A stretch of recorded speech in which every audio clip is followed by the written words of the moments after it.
could be close to clearing a massive hurdle in reopening North Carolina and getting many of you back to work.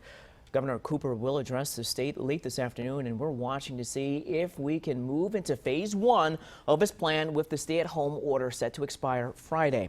All right, let's bring in right now Mark Becker, who is at Myers Park, breaking down what it could look like. Mark. Yeah, Damani, we'll see what the governor says at 5 o'clock this afternoon, right? But if we do go with phase 1, it's little shopping centers like this one on Selwyn Avenue that could really have the biggest impact. For example, this children's clothing store. I spoke with the owners here this morning. They say they plan to reopen on Saturday morning and will observe social distancing and all of that kind of stuff. And right next door is a design store. They do some design online and they also do some furniture. They're going to be open. Now here specifically is what phase 1 of the reopening would look like.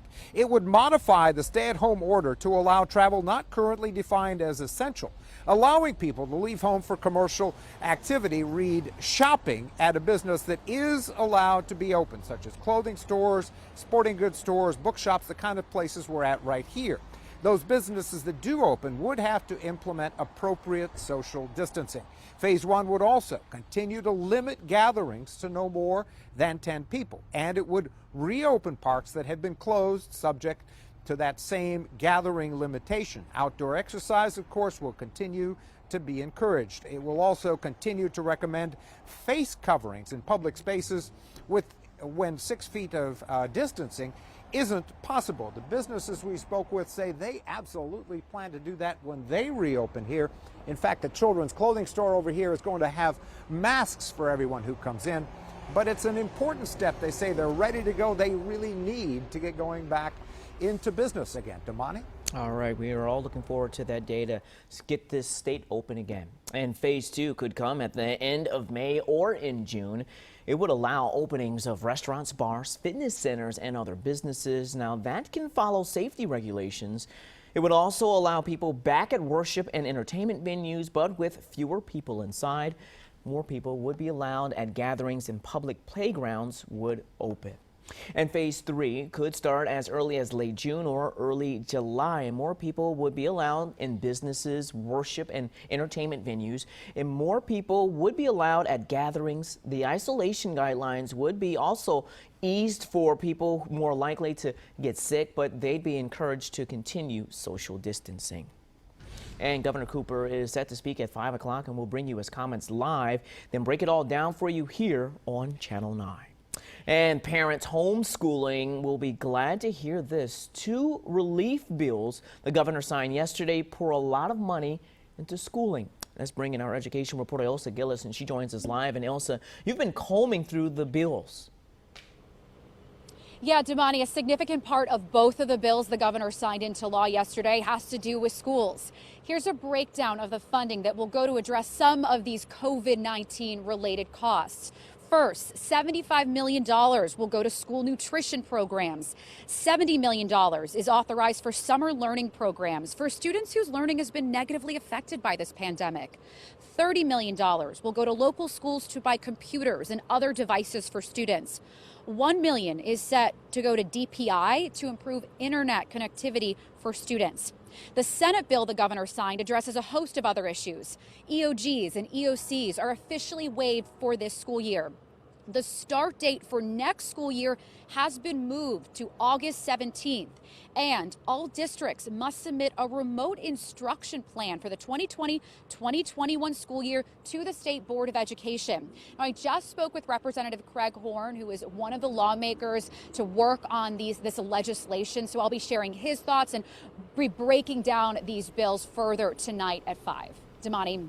All right, Elsa Gillis reporting live for us tonight. Thank you for that report. Well, another thing that came out of the governor signing that relief bill yesterday is it buys you more time to go to the DMV. Now, the state is extending driver's license and registration deadlines by 5 months.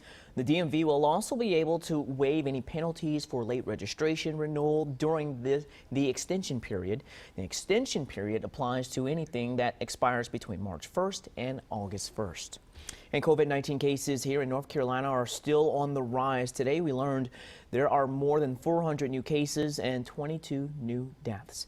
Well, here's a map of where they are. Take a good look here. Now, keep in mind, these numbers are out of more than 150,000 completed tests. More than 500 people are currently hospitalized. And 65 of them are here in Mecklenburg County. The health department says those 65 people were hospitalized in the last week. They say about every 1 in 6 people has to go to the hospital. Out of the county's 52 deaths, all of them had underlying medical issues. And South Carolina reported 131 new cases yesterday and 8 more deaths, unfortunately. The state now has more than 6,700 cases of COVID-19. Meanwhile, more mobile testing sites are coming to underserved areas today. Atrium Health will open one in Greer Heights at Antioch Missionary Baptist Church. That's on Skyland Avenue. Another one will open at the Daniel Farr Building in Concord. That's on Georgia Street Southwest. And you can be tested at either location without an appointment until 4 o'clock. And you could soon be able to find out if you had coronavirus and didn't know it. The Food and Drug Administration authorized a new antibody test, which is made by New Jersey-based Euroimmune. It can tell if people have been infected with the virus and recovered. Other tests are out there, but doctors and researchers say those aren't accurate. Well, President Trump is on his way to Arizona for his first major trip since the coronavirus pandemic began in the U.S. Jacqueline Phil, reporting from her home near Washington, D.C., has the details on the trip that's both presidential and political. President Trump is heading to the battleground state of Arizona, hoping to show that the nation's tattered economy will rebound soon and that some sense of normalcy is returning to American life. We're going to build the greatest economy in the world again, and it's going to happen pretty fast. The president is heading to a Honeywell facility in Phoenix that is now making respirator masks, those N95 ones that frontline workers need during this pandemic. This is his first major trip in nearly 2 months as he pushes states to roll back social distancing restrictions that were put in place due to the outbreak. He'll use this trip to highlight the U.S.'s response to the virus as he fights for re-election, which is just 6 months away. The White House says this trip will be under tight medical security. Medical personnel administered coronavirus tests to anyone that was expected to come into close proximity to the president. The president says he's also open to wearing a mask when he tours the facility. Reporting outside Washington, Jacqueline Fell, Channel 9 Eyewitness News. Well, United Airlines is asking some of its employees to leave voluntarily. The company's chief operations officer wrote a memo to workers saying the company will need to right-size its workforce. The airline cut about 90% of its flights scheduled during May and June. The company says if enough people don't voluntarily leave, layoffs could come in October. Well, thousands of pilots and flight attendants for American Airlines took early retirement or voluntary leave. More than 700 pilots took early retirement. More than 4,800 pilots took the voluntary leave, ranging from 1 to 6 months. 8,000 flight attendants will take early retirement or leave. And we've heard from many of you concerned about a lack of safe work conditions during the pandemic. And some Amazon workers have also spoken out and might have lost their jobs because of it. Tim Bray said online he quit as an Amazon vice president because the company fired whistleblowers. Amazon defended itself, saying it fired some employees for violating social distancing and others for breaking internal policies. Well, we know at least 7 Amazon workers in the Charlotte area tested positive. The company started offering masks and taking workers' temperatures. But employees say those policies aren't being enforced. Amazon told Channel 9 it put social distancing measures in place, including staggered work shifts and spreading break room furniture at least 6 feet. And we've seen an overwhelming demand for food at local pantries since the virus left many of our neighbors out of work, and Channel 9 viewers like you are really stepping in to help.